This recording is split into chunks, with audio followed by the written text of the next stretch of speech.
right, everybody, welcome to CounterPunch Radio. My name is Rebecca Maria Goldschmidt. I'm calling in from Chicago tonight, and we are here today with California Jewish Artists for Palestine. And yeah, welcome Steph and Sophia. Just going to say a little bit about CounterPunch. CounterPunch Radio is part of CounterPunch Media, which has been providing independent media and all kinds of amazing analysis on the US left for 30 years.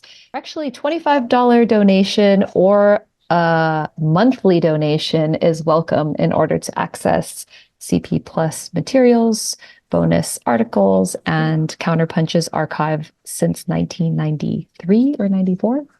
Feel free to support independent media and support Counterpunch. And thanks to Josh and Eric for having me on. And thanks to California Jewish Artists for Palestine for being here with us today. I guess we can get started maybe just with basic introductions. If maybe, Sophia, you want to go first and just let us know who you are, where you're calling in from. Welcome to Counterpunch Radio. Sure. Thank you for having us. I'm Sophia. I use she and they pronouns. I'm on Lisjan Ohlone land in Oakland, California, in the Bay Area, across the bridge from the museum that we're going to be talking about in this episode. Have been grateful to organize with this incredible group of artists. Thank you both for being here. Rebecca, thanks for having us. My name is Steph. My pronouns are they and them. And I'm also speaking to you from Lisjan Ohlone land in Oakland, California. Yeah, I feel really excited to talk about the organizing that we've been doing together for seven months now. No, around. It's been a while. It has been a while. Maybe we can kind of give a quick briefing of what's gone down. Just to start us off, maybe I'd love to just remind people that we are still in the midst of the genocide of the Palestinian people by the Israeli government and Israeli military. And I think that kind of has obviously been the sort of fulcrum point as to why we started organizing to begin with, although many of us have been connected in different ways throughout our careers as artists.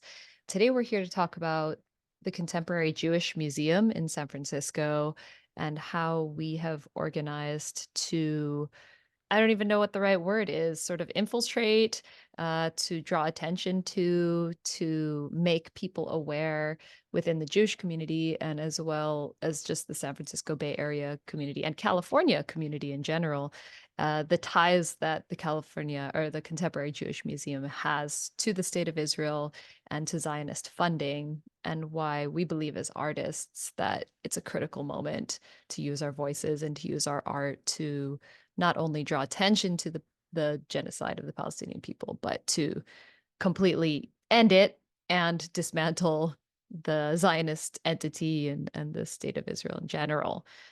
Yeah, I wonder if anyone wants to jump in and just share what we've been up to and how we've been navigating this process of accountability for the arts and culture world in the Jewish world. Well, we can share kind of the origin story for people who just have no idea, haven't heard about this. I think it's interesting because it might also inspire someone or provide a model for how to disrupt and challenge institutions or places where you might have a foot in the door, you might have some leverage. For us as Jewish artists, it made sense for it to be a Jewish arts institution, and several of us live locally, although people are scattered all over. If you don't mind me sharing, Rebecca, it was your idea. And we've both been organizing around Palestine for a while before October 7th, but you sent me the open call and you said, hey, this is an opportunity to at least submit with a collective statement. So let's just gather some Jewish artists who want to submit artwork, not necessarily to have it shown, though we were unsure. I remember that our objective was to have the museum read the collective statement, which represented that there is a strong anti-Zionist Jewish presence in the community and that we wanted to divert the attention to Palestine and to ending the genocide. Last minute, we did it. We gathered folks that we knew. I think it's important to share kind of with openness that there was this moment of surprise when sometime later, some of us were accepted, and we really did not expect that because there is not a long history of anti-Zionist work being shown in this institution or any. Many of us who openly support Palestine are kind of on the fringes and excluded from funding opportunities and, formal exhibitions. We were surprised, and I think we'll get into the media later, but some people were really interested in that in the media, right? Like, oh, they let you in. Isn't this an important moment of change? I think that's less interesting. It was a moment of surprise, but I think it's less interesting. I think what's more interesting is what we then decided to do when we had to come to a decision point of, for the folks who were accepted, do we show our work or do we withdraw it? Because at that point, the genocide had become so escalated and was continuing, and yet things were going on as usual, including in our own, local institution. So maybe someone else can carry on the story of what those early discussions were like and how we decided to withdraw our work. Yeah, thank you, Sophia. I can jump in.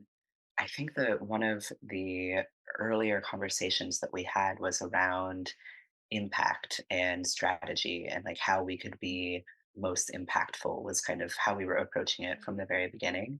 And that was a framework that we ended up thinking through kind of the entire time, though our strategy really shifted a lot. At first, we were considering staying in the show and thinking about the impact of that visibility and what that might do. But after talking to the museum more and reading over the contracts that they sent us, it very quickly became clear that the museum was not willing to engage in good faith. And we were kind of there to be the other side and to be kind of juxtaposed with Zionist artwork, to be framed as if this is like a two-sided sort of situation with like equal footing on both sides. And that as soon as we kind of started to discover that that was the framing of the exhibition, we talked more about the implications of that, and we all discussed discomfort and ways that we could push the institution to include possibly like our statements and let us have some agency over the framing of the works. That also was quickly revealed to us that it was not possible after some emails back and forth with folks inside the museum, the director, and a few curators. It became clear that they were not actually willing to work with us in good faith. They said no to all of our initial conditions that we sent them as a collective, which was we were asking for wall text agency to meet with the other artists in the exhibition to know what the other works were. We also asked for divestment, and at first they said, "Oh, we can do some of those things, but not all of them." But they didn't specify which ones, so we followed up and said, "Okay, but which ones can you actually do?" It was really revealing when we got their response, which was kind of itemized. There were different ways that they said no to every single one of the things that we asked for. One of the other things that led to our withdrawal was a specific conversation between two of the artists organizers in our group and the museum talking about defining anti-Zionism. The museum has this very hard line around what language can be used in their exhibitions, and specifically not allowing any possible statement or inference that Israel does not have the right to exist. That's their red line. And they also like gave the artists really, really short windows of editing their statements over and over again. Was just very anti-worker. There's a lot more to the story as well, but that was kind of like the second phase that led up to our withdrawal. Thanks, Steph, for laying that all out. It has been such a series of almost chapters ongoing sort of scenario with the museum and negotiations and not negotiations leading up to action. Something I wanted to add in was the question of PACBI, academic and cultural boycott of Israel. It's technically part of the BDS movement, the boycott, divestment, sanctions movement. It's the cultural arm of the BDS movement, which historically has been, called for by Palestinian people to boycott the academic relations with Israel as well as cultural relations with Israel. And so while the Contemporary Jewish Museum didn't have any active boycotts against it at the time that we applied, we were kind of discussing whether or not our application to the show, which was an open call to all Jewish artists of California, if simply applying was or was not a violation of the boycott and what that might mean for us as artists who do participate in BDS and who do follow the boycott.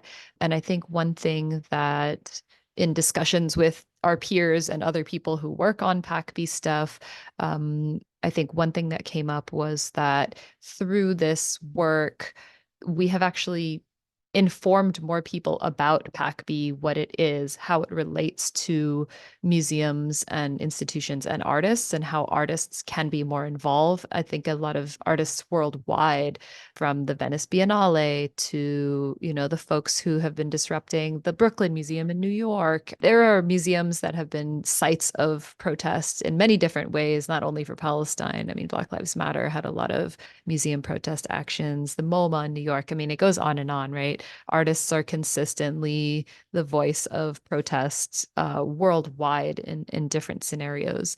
But in terms of the Jewish museum scenario or landscape, there really hasn't been much disruption that I personally have seen, or I think in New York, there was a Jewish artist that was interrupted for her depictions of, I think, Sophia, maybe you could talk a little bit more about that because you know more about that. But I just wanted to bring up the PACBI issue and how that was related to what we did and why we did it. Yeah. Yeah, I won't jump into that one though. I think I know what you're talking about, where a public program was interrupted. I think it was some images painted of hostages with no mention of Palestinians who were being killed, not to mention Palestinian hostages. The question of PACBI is interesting. I'm interested in learning more. I don't know if what we did violated PACBI or not. The three of us were discussing that earlier, but I think what I can say is that from the beginning, one of our strategies was to garner media attention around this, to divert attention back to Palestine and to ending the genocide, and to specifically call in our institutions and just the general public to agitate for that, right? To express a sense of urgency. Steph, I think you speak very well to this too, but I think there's just a particular way we could do that by withdrawing our work. That created a stronger media story. And I think we saw that in the coverage that we received. There was really this steady momentum all the way to the point where we actually held our event outside of the museum opening. And we haven't gotten to that part yet, but that's the latest thing that we did. We spent our first weeks writing statements, learning how to organize together, interacting with the museum. But it became pretty clear that we had to have a presence, especially after the museum the curators decided to have a blank wall where our art would have been. And it was this supposed gesture, right, to represent all of the voices. And we withdrew ours, but, we're kind of memorialized in this wall. And yet, the night of the opening, we were there with a brass band and a big crowd of people and speakers and art. We were very much there. And the folks who were going to the show were interacting with us. We were flyering. Just jumping back to PACBI, whether we violated it or not, we were very strategic and intentional. And we had to remain so through the media coverage, right? Because we got asked all sorts of questions and we had to keep pulling each other back to keep the focus on Palestine and on Gaza.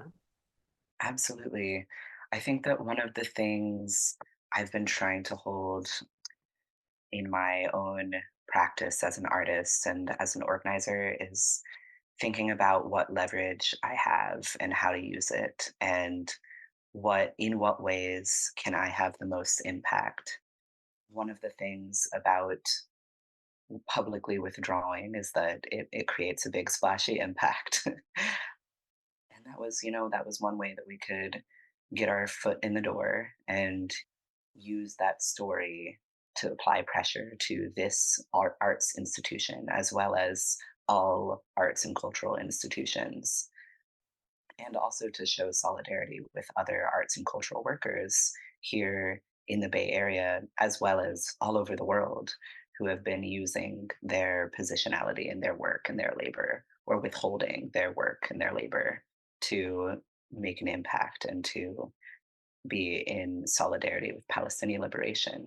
One of the things that has really carried us is being in solidarity with workers within the institution of CJM, as well as other institutions, and seeing what they've done. Like, for example, the artists at YBCA who publicly altered their work, Yerba Buena Center for the Arts, for those who are not from the Bay.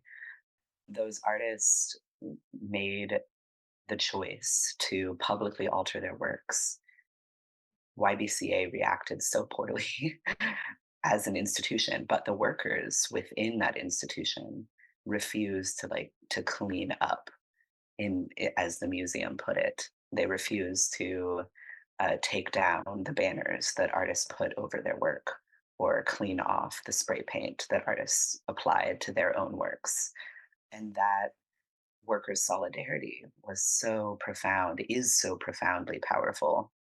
And one of the things that made me feel so good about our action is that we had workers from that group, the Bay Area Artists Against Genocide, there with us, artists from that group, sorry, as well as workers from SF MoMA, in solidarity with Palestine as well, speak with us at that action. And it just felt like this really beautiful, blooming coalition of workers and artists.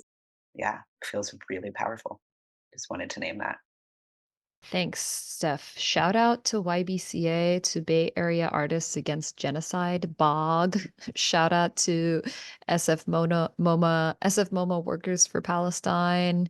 There has been some really radical stuff happening inside the institutions that are representing artists of the Bay Area. And artists of the Bay Area refuse to be art washed.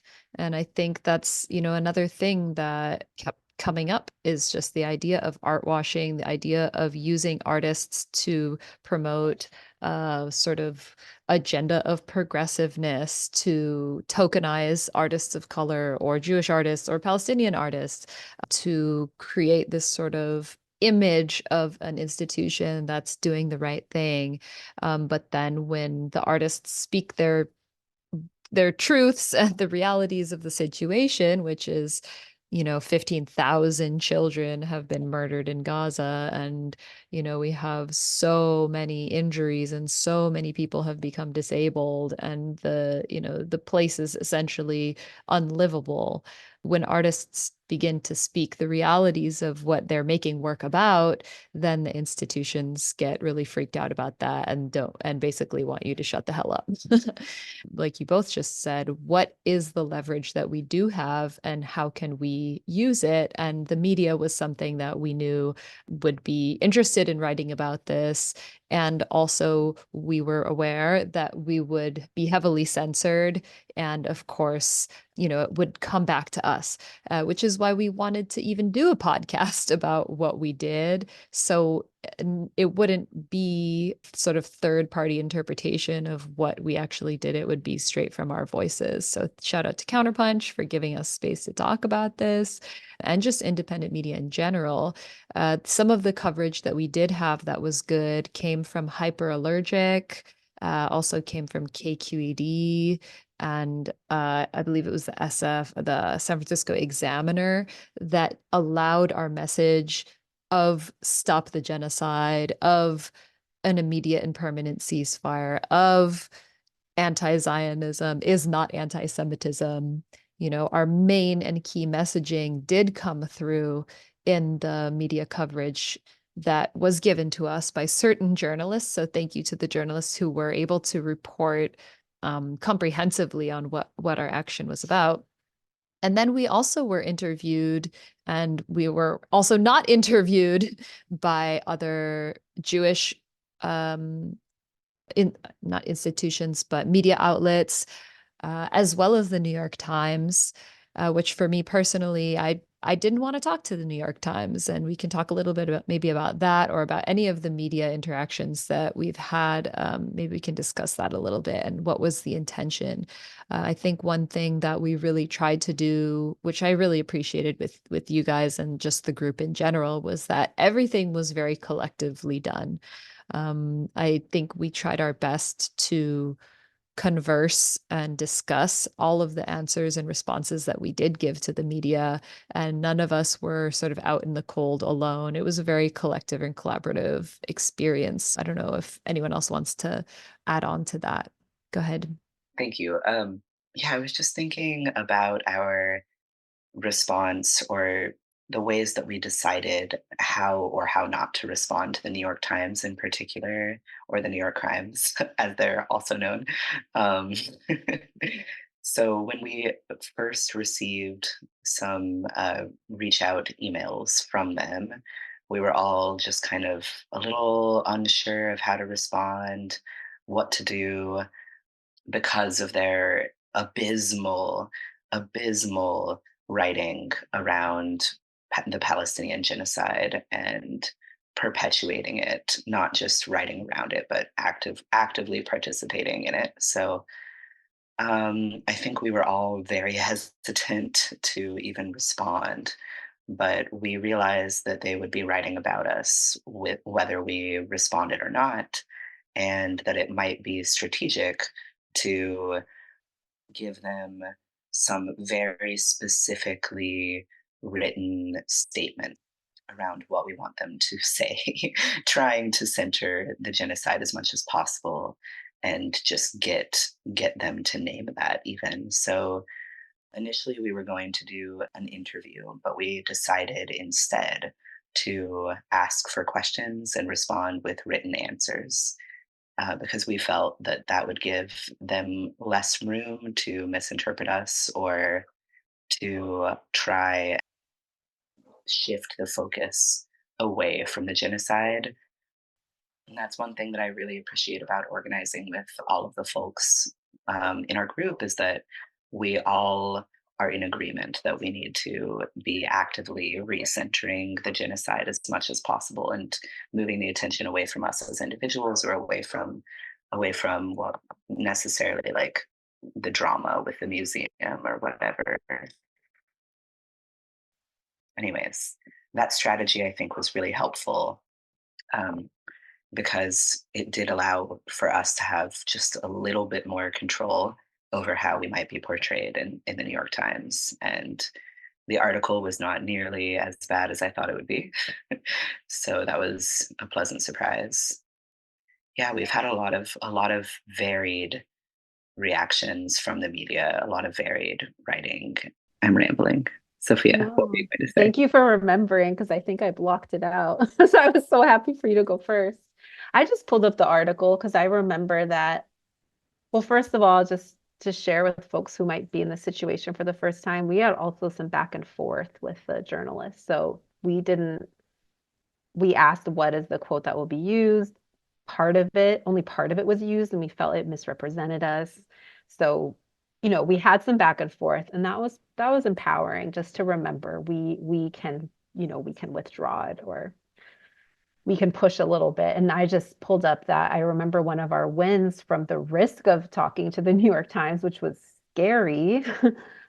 And again, like within our group, there was the room to opt in, to have your name there, or opt out. And that wasn't something we shamed each other around. It was, you needed to, I think we keep saying like, you need to joyfully consent, or I don't know if it's joyful, but enthusiastically consent to doing this. So I remember one of our wins was this this quote, we were quoted saying maybe the CJM would be the first mainstream Jewish museum to take a stand against the genocide of Palestinians through the display of our artworks. However, this was not the case.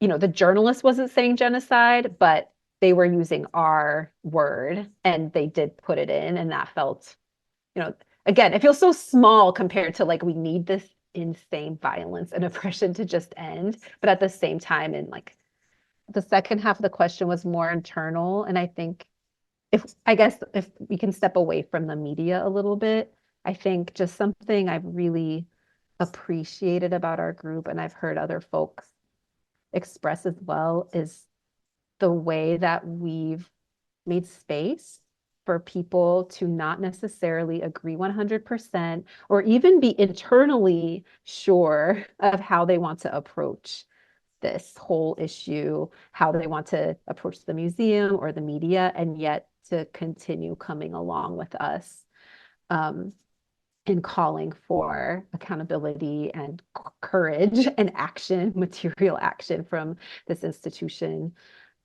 That's one of the main things I think I've taken away. And I hope it's like a culture that we're instilling. It's challenging cancel culture. It's challenging cancel culture without rescinding our integrity and our moral backbone. It's like, no, we know what we're doing and why, but folks don't have to agree 100%. And I'm remembering a few weeks ago, I heard a speech by Lara Kiswani, who's the executive director of AROC, the Arab Resource and Organizing Center. And she said just that, to have this movement be successful, we will not agree 100% or even 50%, but we need to bring folks in. If what that what you're seeing is wrong, join, right? Our message the whole time, and we tried to convey this to the media. I don't think this was published a lot. I think this was a piece that was actually left out a lot, is that our message, aside from attention to ending the genocide, is we are welcoming people in. We're not against the artists who are in the show. Some artists who are in the show were also our organizers. We're not even like against the curators. We're simply calling them in to join us, to take those risks, to disrupt. I wish that message was more in the media. We're saying it now, and we've said it to each other, and I think we've done it, and that's more important. The praxis, to use the academic word, but like that, the organizing we've done together, which was connecting, right? That was the theme of the show, connection. We were nurturing connection, has been beautiful and powerful, and I think it will have effects that we don't even know yet, because it will continue. Yeah, thanks, Sophia, for both of you for kind of like laying some of the details. There's a lot of nuance going on with what happened, and the New York crimes, the media. For folks who maybe are listening who aren't really aware of what happened with the New York Times, just very briefly, maybe I'll just speak for myself. I believe that they're incredibly guilty for publishing false information around the mass rapes, the beheading of children and babies, and all of the lies that were sort of spread in terms of propaganda to fuel the anger and outrage that has led to the genocide. Julian Assange was just freed the other day. As someone posted a quote of his that was basically like, it's really hard to convince people to go to war. Most people don't want to go to war. It's not like inherently human to just want to massively kill people. That's basically the role of the media, to propagandize, to create and foment some kind of energy towards war. It really made me think in terms of how we were trying to utilize the media and what we were able to accomplish through this work, and how it did get headlines, it did get attention, and most of the attention that it got was anti-Zionist Jews are pulling out of a Jewish institution because of what's happening in Palestine. And I think that is a very powerful message to send. Whether or not you agree with us, you read that headline and it hopefully did something, whether or not you're Jewish or whether or not you're an artist. I think there was talk. And I want to bring us back to, maybe I would love Steph, if you want, because you're kind of like our team researcher in terms of the shady stuff that the CJM has been involved with in the past, and what exactly we're talking about here when we're talking about BDS, institutional accountability, divestment from funders. What is up with the funding of the CJM, and why is it so important for artists or anyone who interfaces with a museum like this or any other arts institution? How do we hold them accountable, and what are we talking about when we're talking about funding? Thank you so much for that. Yeah, absolutely. So, one of the things that the museum kind of tried to counter with several times publicly, as well as like indirect communication with us, is their claim that they no longer receive any funding from the Israeli government as of a few years ago. While they may not receive funding directly from the government, they are still receiving funding that directly supports the settler colonial regime of so-called Israel. For example, they have been majorly funded by the Helen Diller Family Foundation for many years, who is also a major funder of the Canary Mission, which doxes and threatens pro Palestinian activists, students, professors, is likely also run by the Israeli government. um, there are many layers of secrecy around that, and there's a investigative journalist, James Bamford, who has been looking into that, and there's a Democracy Now! Article around it that's very fascinating. They are also funded by the Jewish Community Federation, who is a larger trust that channels the Diller family's donations. And the Jewish Community Federation is a settler colonial nonprofit, does provide funding to the Israeli government as well as to an agency called the Jewish Agency for Israel, encourages as well as facilitates the immigration of Jews in diaspora to Israel, immigration, claiming to have brought 3 million settlers since 1948. The funders of this museum that are directly complicit with this settler colonial apartheid regime. The CJM says that without these funders, they could not exist. That has been their response every time that they're asked about divestment.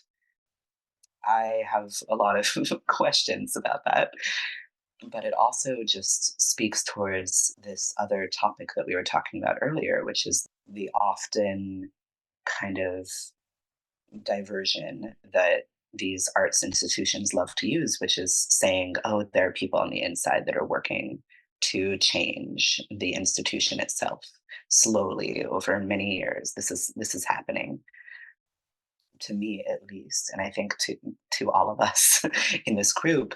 It feels like that is just not nearly enough, and that has not been enough for many, many years now, especially since October 7th. That's a taste of some of the funding, but I also just want to state that there are so many other funders as well. Two other funders that I want to name who are also directly involved in the genocide of Palestinians are the Koret Foundation.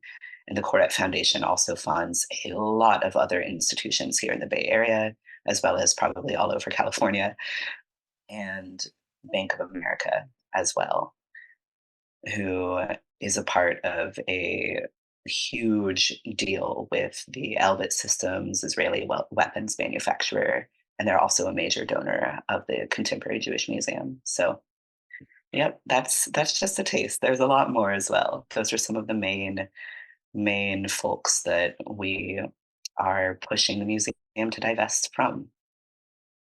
And something we haven't talked about much in this group, but that I'm curious about is the anonymous donors, right? Because that's kind of a practice in philanthropy. You can be anonymous, but when you are when you are doing something nefarious or you are actively causing harm, and then you are also supporting the arts or some kind of social justice organizations, I feel like that's just another point that we can, and I know I know we brought it up to them, but I'm interested in kind of learning about that more as a practice in philanthropy and how that can be challenged.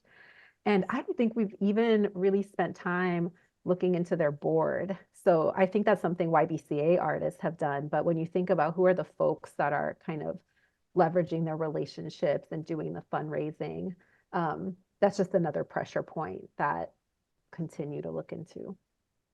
But thank you for all that research, Steph. Oh yeah, absolutely. And one of the things, speaking about anonymous donors, that I found very interesting was through some of my research with the Internet Archive's Wayback Machine, I found that there have been a lot of changes on the museum's public-facing donor page on their website. Um, for example, the Diller Family Foundation used to be like one of the first names that you would see on their donor page. But they did recently remove the Diller Family Foundation from that front page. And they added another anonymous donor in the highest donation bracket, which is, I believe, the over $100,000 donation bracket. So it's $100,000 and more. I think that they also claimed transparency in our correspondences. They said, "Oh, yes, we are completely transparent around the funding of this exhibition." But I don't think that that's what transparency means. You can't have anonymous donors in your highest donation bracket and claim transparency. That's just not how transparency works. Yeah, thank you, Steph, for breaking that down. I know that you have also been involved, other people in our crew have been involved in previous boycotts against the museum, previous protests against the museum. I do want to give a shout out to the student movement that has also globalized the BDS call and the divestment call in really, revealing the ways that our institutions of education and arts and culture are absolutely guilty and complicit in the funding. I really think of it as like a giant just money laundering scam, basically, to sort of, again, art wash or education wash this like these enormous amounts of money that are being used to invest in the weapons industry and the militarism and cops. Thanks so much, Steph, for just digging into just the details of how that works. And even we were just looking at the CJM website. They also include a list of press coverage of, articles that have been written about this exhibition that's up. And they conveniently do not link to articles like the hyperallergic article or the San Francisco Examiner article that are like more critical, that show our perspective, and they explicitly kind of keep it censored to only the good press, right? That's painting them in the best light. And so, there's so many ways that the institutions are overtly and covertly protecting their own image and also just literally contributing to, through receiving funding from big orgs like this, contributing to the oppression of Palestinian people. And that's what we're against. I think it's hard for people to really wrap their heads around sometimes, well, why would you be against an art museum? It's the arts, I thought you guys are artists. Don't you want to support museum spaces? You should be grateful to have been included. I think there's a lot of that rhetoric too. Yeah, I mean, I'll just speak for myself to say I don't want to participate in any exhibition that is related to the oppression of other people, whether it's Palestinians or anybody else. And I think we should have a standard throughout the arts world and all worlds, really, that that's not what we're participating in. And unfortunately, our lives are so entangled in these covert ways of oppression that it is hard. But it's not so difficult that we can't make it happen, to push for divestment and to achieve it. I don't know if we want to have any more space for what you guys did. And I want to just share my absolute profound gratitude for the incredible action that you all pulled off in front of the museum at the opening. I know Sophia talked about it a little bit, but I don't know if you want to share a little bit more about what was the feeling at the opening of the museum. There was a long line of people waiting to get in who were, had to listen to all of the things that you had to say, that we had to say. There were people screen printing liberatory messages of free Palestine and sharing that to the public. I don't know if anyone wants to share a little bit more about that. I think back to that action with such fondness and just like beautiful feelings. We had such a show of solidarity, and that was incredibly profound to experience and to be a part of. We had a live brass band, we had the Brass Liberation Orchestra, who were incredible. We had screen printers, we had a print exchange. We were giving out prints for free. We also had somebody who was giving out poppy seeds. We had postcard writing directly to the museum that was happening. We had speakers. We had song that we all collectively participated in. It was just so creative and beautiful and profound. And we also had some Zionist aggressors that were there to disrupt us and try to fuck with us. But of course, we did not let them, which also felt really beautiful too. We showed them that we were there, like in numbers and in solidarity with each other, and they backed down and left. And that was really amazing. It just felt really, really good to be able to do that with all of you. And I know that you could not be there in person, Rebecca, but you were there with us regardless. Yeah, folks who are not here as from all over that old country and outside of it contributed to that organizing, which I've never experienced that amount of dedication when you're not even physically here. That I think that also shows you the depth of the solidarity and the relationships. It was also helpful to hear people's impressions after, since we were so in it in the moment doing some of the logistics. But some of the things that stayed with me that were shared after is just how it was so clear that it was organized by artists, like how it felt so embodied and sensory and passionate, just in this maybe more poetic way. It was like a call to action. It was not like a self-contained rally in a random location. It was very authentic in that it was in direct response to this event that was happening behind us, right? Where they had their metal detectors and long lines of people. And of course, they had hired a bunch of cops to be there. Somehow it wasn't abstract, right? It was like we were a Jewish presence, which I think is really important. I think you had said this earlier, Rebecca, but so much of the media coverage since October 7th and before is like, Jews are for Israel, or it just conflates, right? And it just like completely erases anti-Zionist Jews as a way to discredit the movement entirely. And so it, we had banners that say that we're Jewish artists. We had ritual that was specifically Jewish. And, there isn't, anyway, it just felt like the right place for that. And then that moment, I'm just going to repeat it, even though Steph already said it, but so beautiful when we just literally chanted out the Zionists. Because you know how Zionist disruptors are. There's like three of them, and they have a speaker or something, and they're just in your face. And they were right in the middle. They went right in the middle. We had the people power. And so just to hear us chant them out and them eventually leave was so beautiful. It felt like the audience was part of the action. Oh, and then one last thing I'll share is just getting to hear back from the folks who were flyering. And, they had more of the direct contact with people who were going to the show because they were Rebecca designed a beautiful, informative flyer with our demands on it. And these folks were going right up to the people in line trying to engage them. And what they heard was just a range of responses. Some people were thanking us for being there. Some people were sharing how conflicted they were going to the show. Some people were angry, right, and didn't want to engage, or were outright rude and mean. And we did see some of that because people had to walk past us to go into the show. We also saw some of the museum staff come out.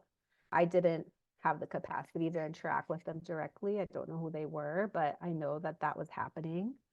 And I feel like all of those connections, all of those openings, anybody who got a little bit challenged or welcomed into the movement, all of that is important. Yeah, and on that note too, I wanted to share that like one of our other organizers who remained in the exhibition chose to take action on the inside by breaking off a piece of her sculpture and saying Mourner's Kaddish on the inside during the opening event. Mourner's Kaddish specifically for Palestinian artists who've been murdered, as well as many hostages, Palestinian and also so called Israeli hostages who were murdered as well. And then she took that piece of her sculpture and came outside and joined us and made a speech. And I think that that action combined with all of the action that we were doing on the outside as well just really shows how multifaceted artists' approaches towards holding arts institutions accountable can be, and how there are ways to leverage your position still kind of on the inside, as well as by publicly withdrawing or being on the outside, right? So yeah, and we one thing that I really appreciated about our group is that we took a multi-directional approach, and we very specifically also, as PACBI states, we're not targeting individuals. We were trying to target the institution and apply pressure to the institution. So that was just one other aspect of the action that I thought was really, really profound, activated the inside in a way that the rest of us who'd withdrawn could not or would not do. Yeah, thank you both for just all the work that you put into that awesome action that was also, supported by JVP, the Bay Area chapter of JVP, Bay Area Artists Against Genocide, all the folks who came out. There were a lot of artists who are not Jewish who were helping with the screen printing and just throwing down from the Bay. So thanks to everyone who's, just contributed to that as an action. I think as Jewish artists who are in support of Palestinian liberation, our work isn't always necessarily about this, but there are these sort of like underlying themes that were coming through that we've discussed over time. And I'm just going to say some of the Hebrew language, like coming out of Jewish tradition and philosophy of life, of just, creation. And there's such a rich tradition of Jewish art making that is tied into our ritual histories. That's it tied into our, even my last name Goldschmidt is from the Goldschmieden, the gold workers, metalsmiths. A lot of our names our histories are related to our craftsmen, pasts, people who were scroll calligraphers, or people who were woodworkers, or people who were, yeah, metal, stone. I mean, there's such a long and rich tradition of Jewish art making, of whether they're painters. I mean, it goes on, right? And so I really like to imagine that even though Zionism has sort of had like a sort of spell on Jewish thought and culture in the past 100 and just a little bit over 100 years, we still have these really long histories of Jewish art making that are also subversive and critical and not only part of religious practice. I'm inspired by our anti-Zionist ancestors, in general. And so I think that that kind of action, in not completely just canceling other Jewish artists, like it wouldn't make sense for us to just be like, fuck you guys. Although a lot of the messaging is stuff that we don't agree with because of our experience. A lot of us have family in Israel. A lot of us have family who died in the Holocaust. A lot of us have family who are, so post-Soviet Jews or whatever. There's like a lot of multiplicities and a lot of nuance, as I was saying either earlier, in terms of who we all are as Jewish artists. But I think what we all could kind of agree with, and maybe we can kind of like move to a close with this sort of thought, is that all of our work is about life and celebrating life and uplifting, not just our Jewish, identities. I don't think many of us really work in that way at all. But I think in terms of drawing inspiration from concepts of tikkun olam, repairing the world, or the concept of pikuach nefesh, like saving the life, that saving a life is the most important thing, beyond all of the 10 commandments or the things that we're not supposed to do or supposed to do, that life is the most sacred part of the Jewish world. If we are just paying attention to or listening to or trying to embody and enact Jewish philosophy or worldview at all, this genocide would not be happening. And so I think it's so essential for us as Jews and artists to just reiterate to people the complete just nonsense that's going on as not being Jewish, and that in fact so many Jewish people just want to live and want Palestinians to live. And I think yeah, to be with a group of, I've never worked with a group of Jewish people and Jewish artists in this way before, where we're all just on the same page, like this just has to stop immediately, and what can we possibly do? And everyone's working in so many different capacities and different organizing, and so it actually was a big deal for all of us to come together and put time into something like this. So maybe, I don't know if you all want to comment on that, or anything at all really, to kind of close us up in terms of, yeah, final thoughts. Like, what does it mean for us? And I think one other thing I want to mention too, and this can expand a little bit more, if we are to imagine that this institution does divest from Bank of America, the Helen Diller and Coret, and all these big institutions, and this institution in our beautiful dream of Jewish institutions pulls out, all of these funders, nefarious funders, what does a quote unquote Jewish landscape of arts and culture look like if we don't have these institutions? And to me, I don't think we should put all our eggs in the basket of the museum, to envision a flourishing arts culture or a Jewish art world, or just a multiverse of artists in general. But I'm interested in what you guys have to say about something like that. Oh, yes. Wow. I have so many responses. Okay. I'm going to start by just saying that Jewish art, Jewish culture, Jewish thought has existed before and will exist after Zionism has its downfall, which is happening. And also, in that same vein of thought, we've existed before capitalism has had such a hold on our culture, right? Like, as especially as like those of us who mostly like do work here in the US. I know it's very different globally, but like capitalism has such a grasp on the art world here, and it's can be deeply disheartening sometimes, but I always try to remember that art has existed for millennia and will continue to exist after capitalism no longer rules.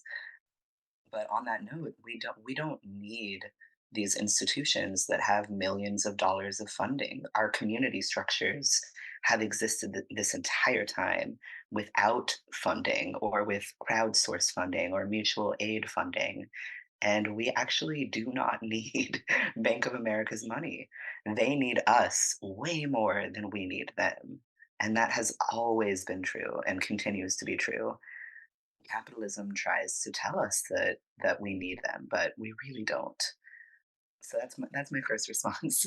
But I also want to speak on the Jewish idea of doikite or here-ness, which is something that I've found a lot of hope and power in, as a diasporic Jew, as a child of an immigrant, as somebody who does not feel any connection whatsoever to so-called Israel.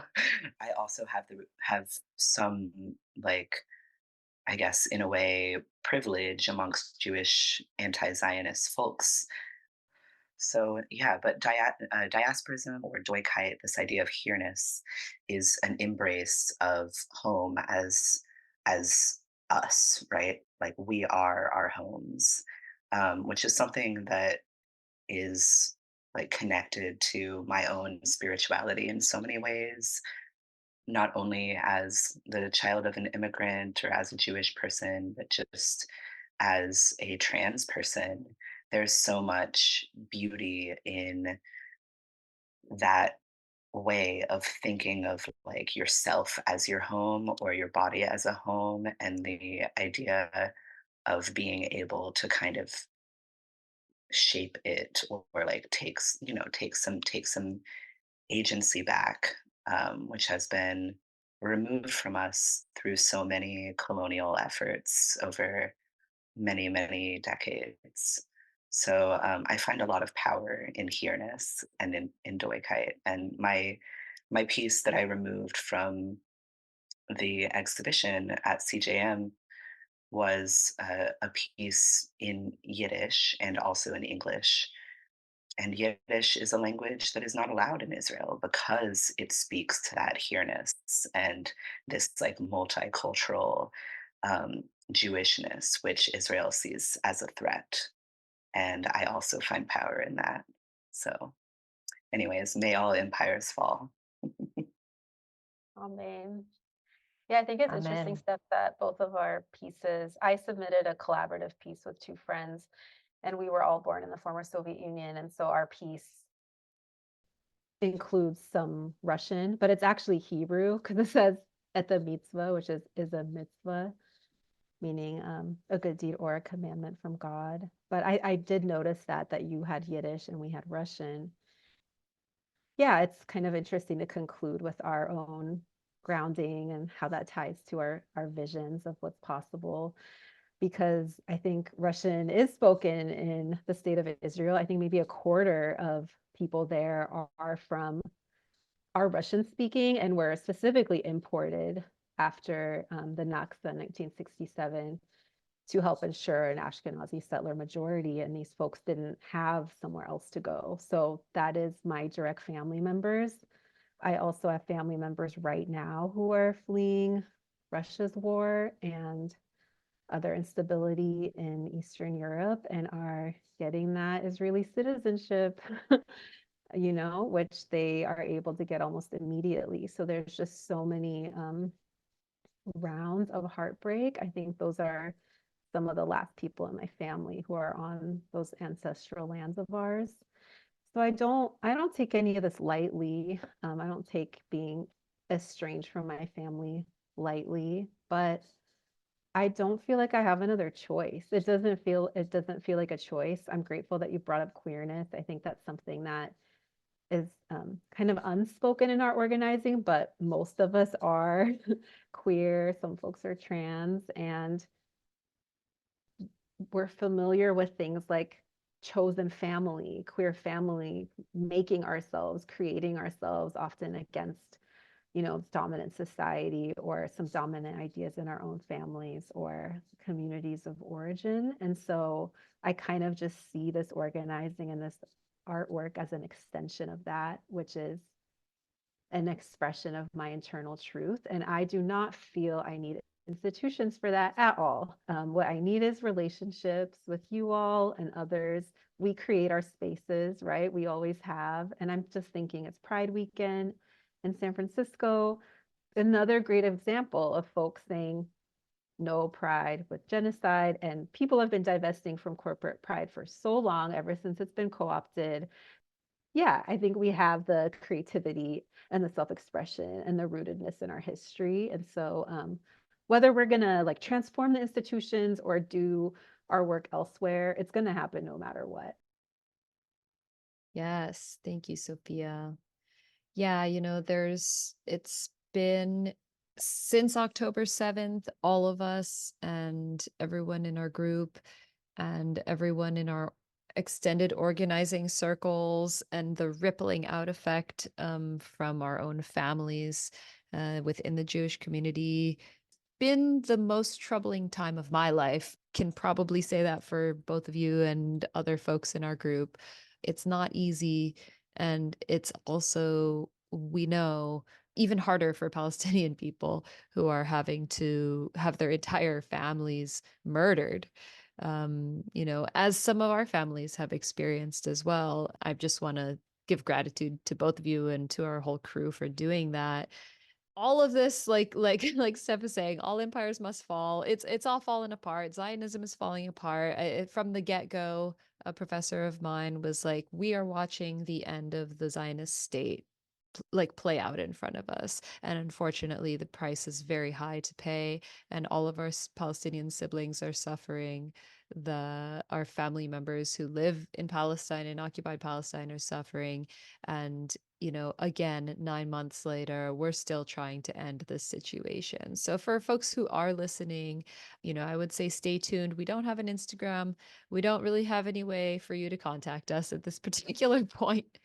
We do have an email, which I can put into the liner notes for folks who do want to get in who are interested. Maybe you're a Jewish artist in California who wants to be involved with other organizing. We can share our email. We do have a letter of support that's an open letter that folks can sign on to, that I can also put in the show notes. But yeah, I'm gonna just say, like, if either of you have any final thoughts, like final thoughts that you want to close with, I would just also like to add that the museum is consistently a colonial mechanism. Like it's a site of nation building. It's a site of myth making. It's a site of theft for so many different, communities.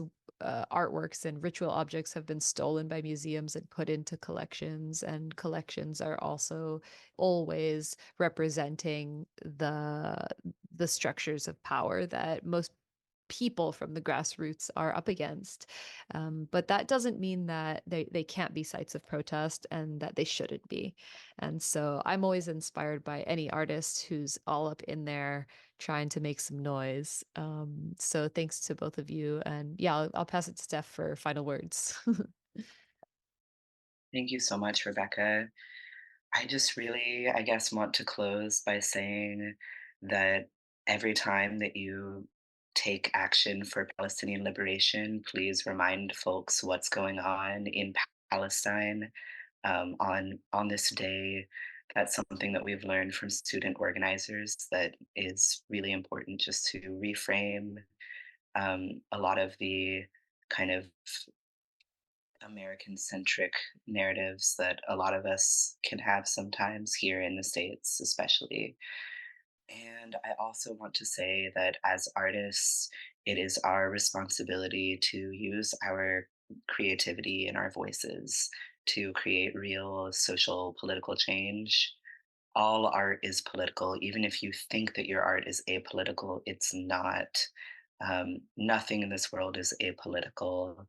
And it's really important to realize your positionality, think about what strategies you can use to apply the most pressure towards the most change. And yeah, that's our responsibility as artists, as culture makers. And yeah, that's how I want to close. Yeah, thank you so much, Rebecca, and I mean, you were asking us questions, but thank you for initiating this entire thing anyway, that brought us here to you now interviewing us about it.